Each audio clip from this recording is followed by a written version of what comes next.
মুস্তাফিজ কেন অবিকৃত থেকে গেল প্রথম দেখে? খুবই সারপ্রাইজিং এই কারণে যে মুস্তাফিজুর রহমান কিন্তু গেল ৮ বছর আইপিএল এর প্রত্যেকটা আসরেই খেলেছেন। ইভেন ফর্মে না থাকা অবস্থাতেও মুস্তাফিজুর রহমানকে আইপিএলে যে কোনো দলই নিয়েছে, রাজস্থান, দিল্লি তারা নিয়েছিল।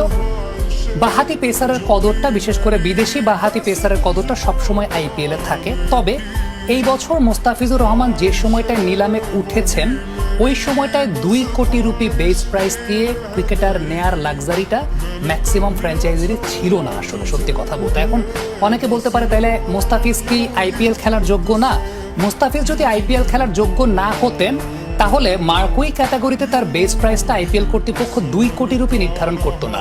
অবশ্যই তার সেই যোগ্যতাটা আছে এবং ভালো মতোই যোগ্যতাটা আছে দেখে বিগত 8 বছর তিনি খেলেছেন এবং তার বেস প্রাইসটা 2 কোটি রুপি।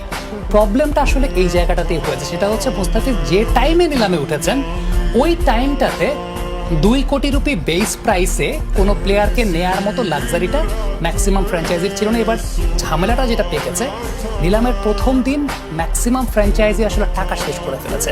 তুমি যদি দেখো যে আজকে দ্বিতীয় দিন যখন ফ্র্যাঞ্চাইজিরা ডাকা শুরু করেছে, ম্যাক্সিমাম ফ্র্যাঞ্চাইজের অ্যাভারেজ বাজেট বাকি ছিল 15 কোটি, 16 কোটি, 14 কোটি। শুধুমাত্র খুব সম্ভবত ব্যাঙ্গালোরের 30 কোটির মতো বাকি ছিল, মুম্বাইয়ের মনে হয় 22 কোটির মতো বাকি ছিল। আদারওয়াইজ প্রত্যেকের 14, 15, 16 কোটি। সো ওই জায়গাটাতে 2 কোটি রুপির বেস প্রাইসের প্লেয়ার নেয়াটা এবং যে টাইমে মুস্তাফিজ নিলামে উঠেছেন ওই টাইমটাতে আসলে ওই লাক্সারিটা ম্যাক্সিমাম ফ্র্যাঞ্চাইজির ছিল না। I am pretty much sure এই মুস্তাফিজের বেস প্রাইসটা যদি মুস্তাফিজ যদি আরেকটু ছোট মানের ক্রিকেটার হতেন, বেস প্রাইসটা যদি 70-75 লাখ রুপি হতো কিংবা আরও কম হতো, আমার মনে হয় যে হয়তো বা তিনি পেতে পারতেন। বাট